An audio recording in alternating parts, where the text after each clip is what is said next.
lúc xí hở lo cho là ta xí nó lo sợ ta bên lúc ba đó là khi bên phong đi sông chia phá cổ chùa giờ công mà đang và cài ya cho colonel tu phương bắc hà chế bây giờ lúc trong lo trong họ cho bị tung đi kỹ choเราได้ได้ใส่choเราได้ประทานของhọให้เจ้าอย่าได้นะที่พระราชาเขาเห็นที่เขาเยอะทุกคนพูดดิเดี๋ยวอยู่ที่ไหนนะที่เราได้คือเราโอ้เราเราเนี่ยเราดูเราเป็นเสกเราว่าเป็นเธอว่าก่อนเห็นเราเห็นเราได้เป็นถุงที่เราไม่อยากได้ยกเราซื้อเราไม่ใจเราเลยเรากล้าเราเราไม่อยากที่เรานี่ที่ชมก็รอดก็รอดรอดที่ตาเราจะชอบนี่เรื่องที่ชม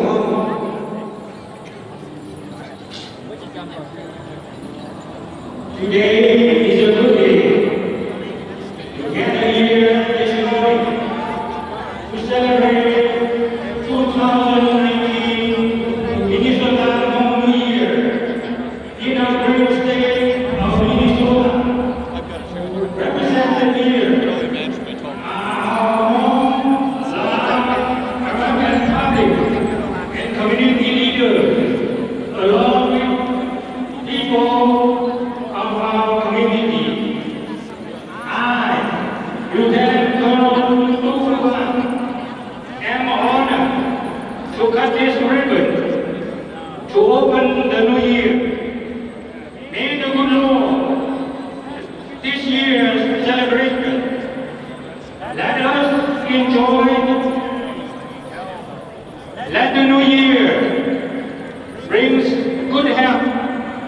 prosperity,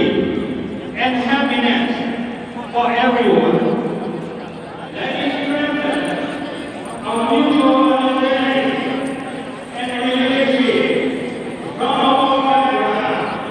Thank you all for coming.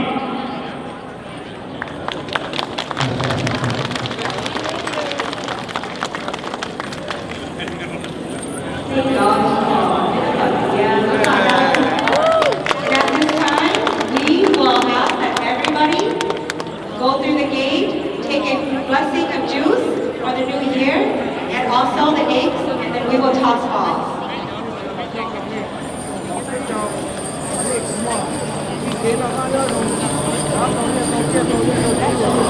Các vị chủ ta và lịch sử đại cầu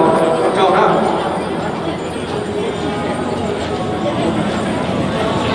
อย่าดิ้นรอนะเด็กไข่ลูกเตะแท้อย่าฟรีนะนะ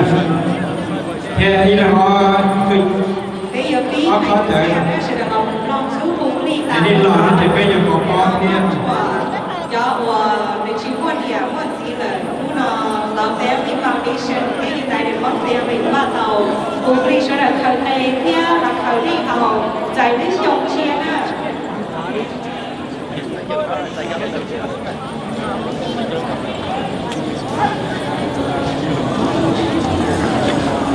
ในปีขึ้นเสียหรอก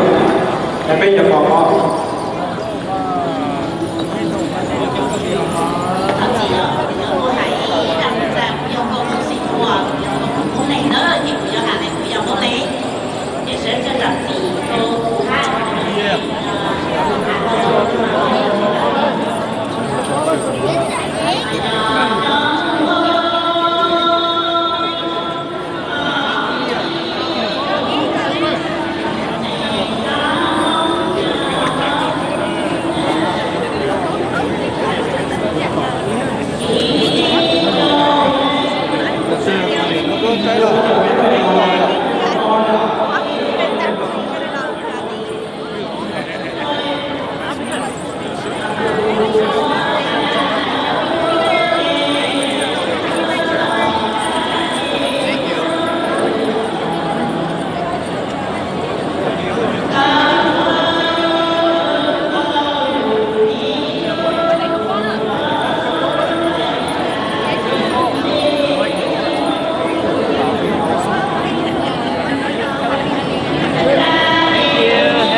Promise? Promise.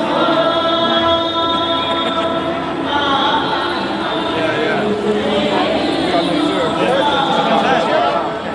kênh Ghiền Mì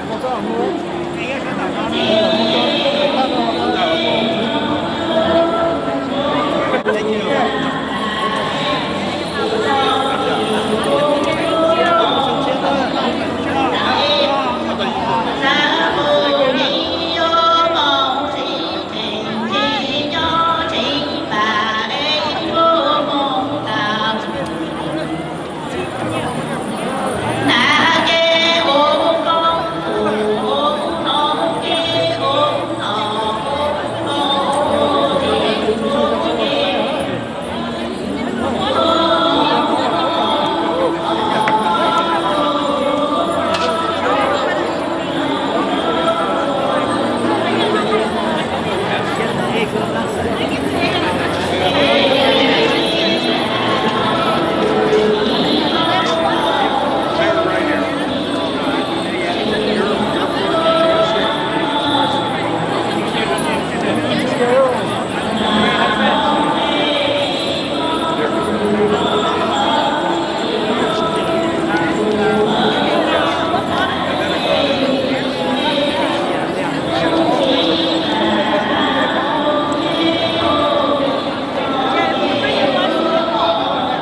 mua